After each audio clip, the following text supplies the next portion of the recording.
Bem-vindo, bem-vinda, bem-vinde ao AlvaCast, o podcast da Satru Lore Vanatru Assembly Funset. Eu sou Suave Titson e hoje nós vamos falar sobre alguns assuntos que eu amo. É importante que você tenha na sua cabeça que um dos objetivos também da Alva é criar livres pensadores e não repetidores. Ou seja, nós trazemos muitas vezes reflexões para que você chegue às suas conclusões. Não que você fica repetindo o que alguém leu, o que alguém escutou, o que alguém vivenciou. Você deve vivenciar. Você deve chegar às suas próprias conclusões, não as conclusões de outras pessoas. Vamos lá? Por que você come? Comer é uma das necessidades básicas do ser humano. Muitas pessoas não possuem como comer e beber de forma digna. O ato de comer e beber foi um dos primeiros atos importantes e transformadores da nossa sociedade, na passagem dos caçadores-coletores ao momento da revolução agrícola, que foi quando os antigos começaram a trocar as cavernas e a vida nômade por casas, onde o objetivo básico era o plantio de alguns grãos, entre eles o trigo.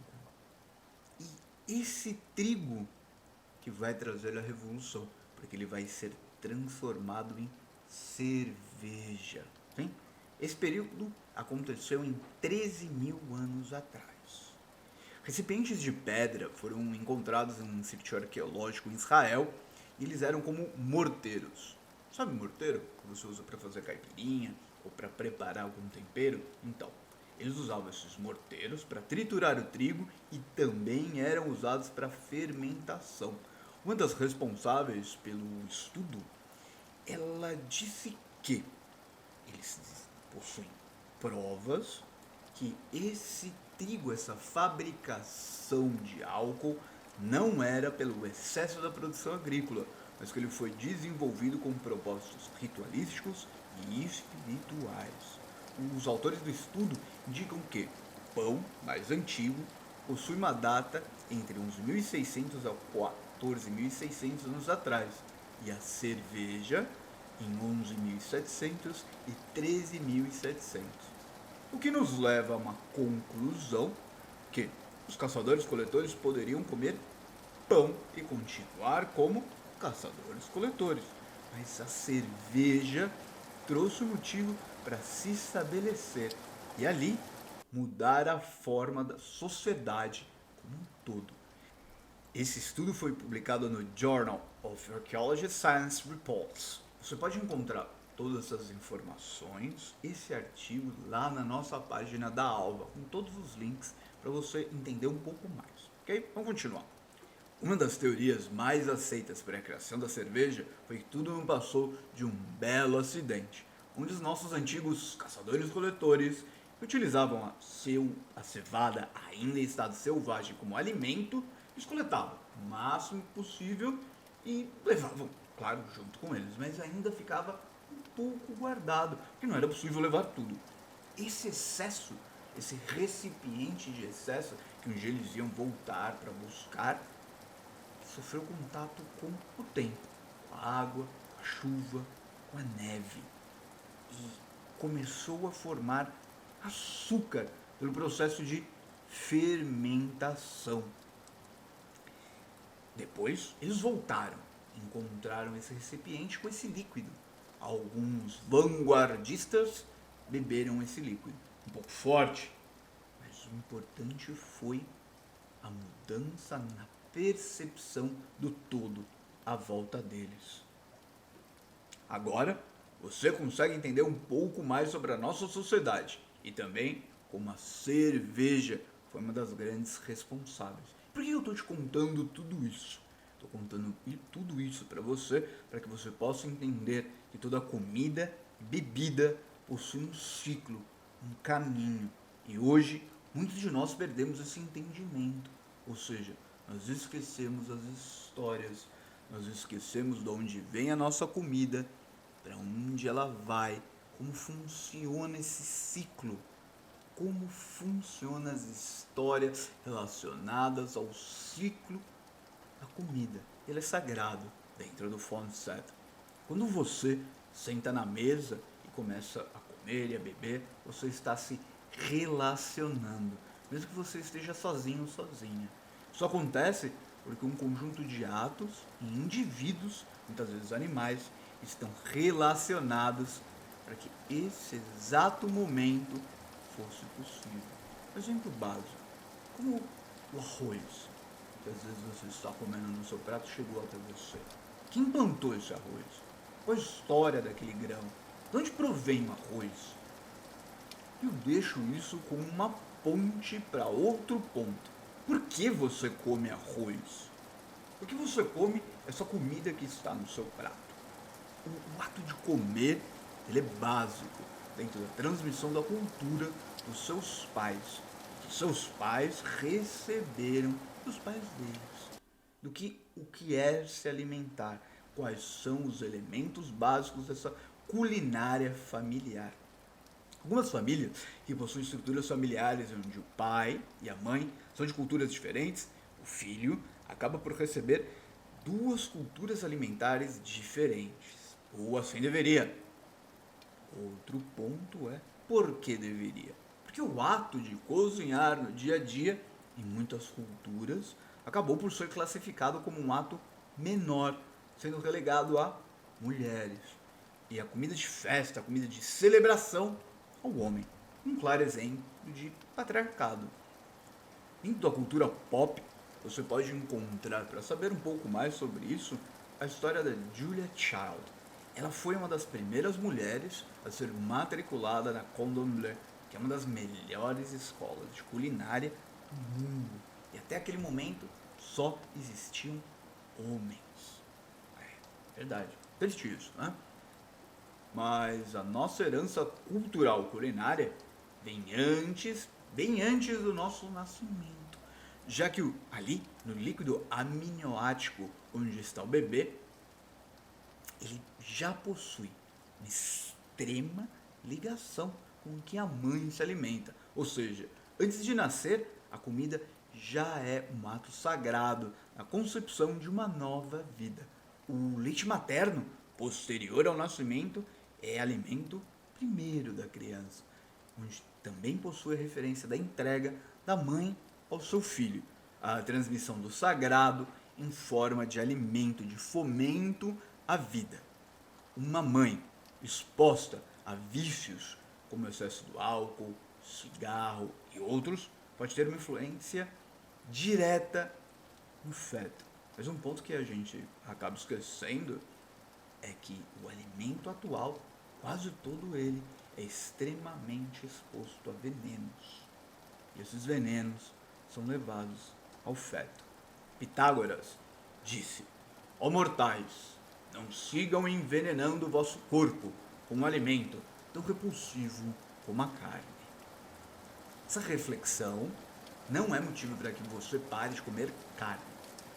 Mas se você quiser, ok. Mas você pode refletir sobre o ato de comer a carne.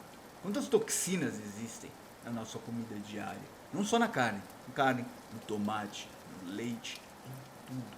E eu nem vou falar sobre os alimentos ultraprocessados, que eles são realmente vilões. Vamos voltar aos nossos revolucionários bebedores de cerveja, os caçadores-coletores. Eles comiam quando era possível, já que o ato de comer estava relacionado apenas à necessidade do momento. Outros aspectos eram mais importantes nesse momento. Já existia a ideia do sagrado, onde a comida era compartilhada com o grupo que ali estava, mas também era deixado oferendas aos espíritos. Mas quando esses grupos começam a se fixar, nesse momento, a comida, o ato de comer, ganha outro papel. Se cria um momento das refeições. As refeições são aqueles momentos onde todos se reuniam para compartilhar a comida e também a cerveja. Mas em sociedades agrárias, os núcleos familiares formados, os clãs, as famílias, as grandes famílias, os conhecidos que estavam já dentro desse clã, recebia uma conotação de momento íntimo entre todos. Eles compartilhavam sua comida, eles compartilhavam suas histórias. Ter comida para ser compartilhada é um ato social, é um ato familiar, mas como nós sempre falamos, o fora de série é isso. Não existe distinção entre seu dia a dia e a sua religião, já que ela é os nossos costumes. E daí, um ponto para você relacionar com o que é o real sagrado. O sagrado está no dia a dia, em todos os seus atos. Pense nos seus atos. A refeição, ela sempre foi caracterizada em filmes, mesmo em muitas famílias, como o ato máximo do dia comum, onde todos, encabeçados pelo chefe ou chefa de família, se reuniam para compartilhar comida. Mas não é apenas isso. Ali é onde se comparte o dia, as experiências, onde muitas vezes se coloca para fora o que nós levamos dentro, que não poderia ser compartilhado com outras pessoas fora do nosso núcleo familiar, nosso núcleo de confiança. Quando você está lendo isso, você pode pensar, mas a minha família nunca foi bom esse momento, já que é normal os conflitos. Aí é quando eu lembro a você dos pontos importantes.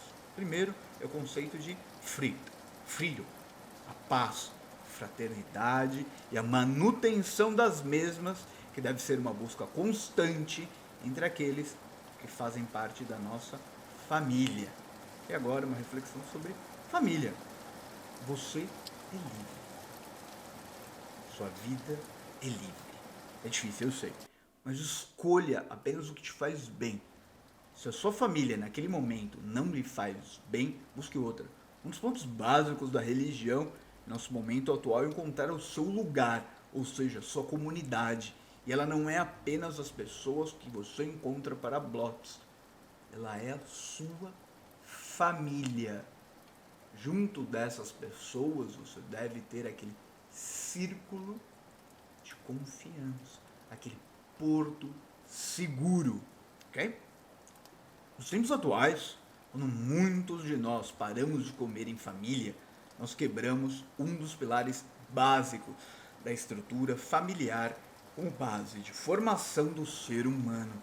Quando paramos de compartilhar esse momento, deixamos de estar perto dos nossos antigos, paramos de transmitir para as novas gerações, paramos de compartilhar gostos, sabores, ou seja, experiências. E nós voltamos ao individual, fomentando muitas vezes o isolamento. E com o isolamento, muitas coisas que não são boas. Porque a comunidade nos ajuda. Nós não somos ilhas. Nós precisamos do outro. Vou contar agora uma experiência pessoal. Eu, como exemplo, eu não sinto fome. Eu sinto apenas vontade de comer algo em especial. O que sempre me levou a passar horas e horas e horas e muitas horas sem comer. Muitas vezes eu acordava um dia, 2 dias e pensava, nossa, eu esqueci de comer. Mas sempre que eu estava junto a alguém, eu privilegiava esse ato. O ato de comer com alguém. O momento de compartilhar. Porque comer também, a refeição, é um momento de compartilhar. Hoje eu tenho uma sorte, a fortuna de muitas vezes poder jantar com a minha esposa.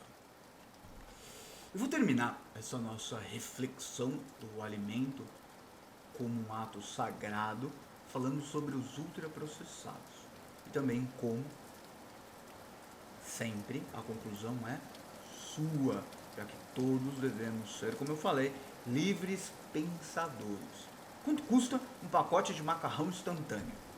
E quanto demora para você fazer? Pouco, bem pouco, verdade?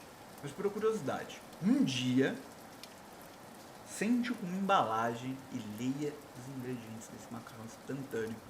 Pode ser que você não entenda nada, pode ser que você não tenha ideia daqueles elementos, mas procura sobre cada um daqueles elementos na internet. Depois disso, abre a sua despensa e começa a procurar mais alimentos ultraprocessados. Sua despensa, a sua geladeira, e veja que por algo estranho todos eles levam mais ou menos os mesmos elementos. Como que isso é possível? Não é mesmo? Chega a essa conclusão para mim. Voltando ao nosso macarrão instantâneo de 3 minutos, em dia de folga, se tiver de folga, um dia que você estiver um pouco mais livre, no seu almoço, come esse macarrão instantâneo. Mas na sua janta, faça o seu macarrão, sua macarronada. Simples. Compre uma massa fresca de preferência, e faça um molho. Depois disso, antes de dormir, reflexione, pense sobre o ritual por detrás dos dois. O ato de cozinhar, o ato de comer. A conclusão do que é bom para você deve partir de você mesmo. Mas a OMS, Organização Mundial da Saúde, e também o rito de veneração aos ancestrais deveriam e devem lhe ajudar a chegar a uma conclusão, não é mesmo? O seu remédio seja seu alimento, e seu alimento seja o seu remédio, disse Hipócrates. Uma ótima semana para você. Reflita sobre o ato de comer, reflita sobre de onde vem o seu alimento.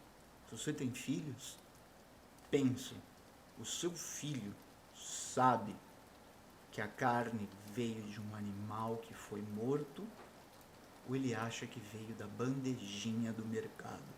Ok? Uma ótima semana. Até lá. Até a próxima. Skol.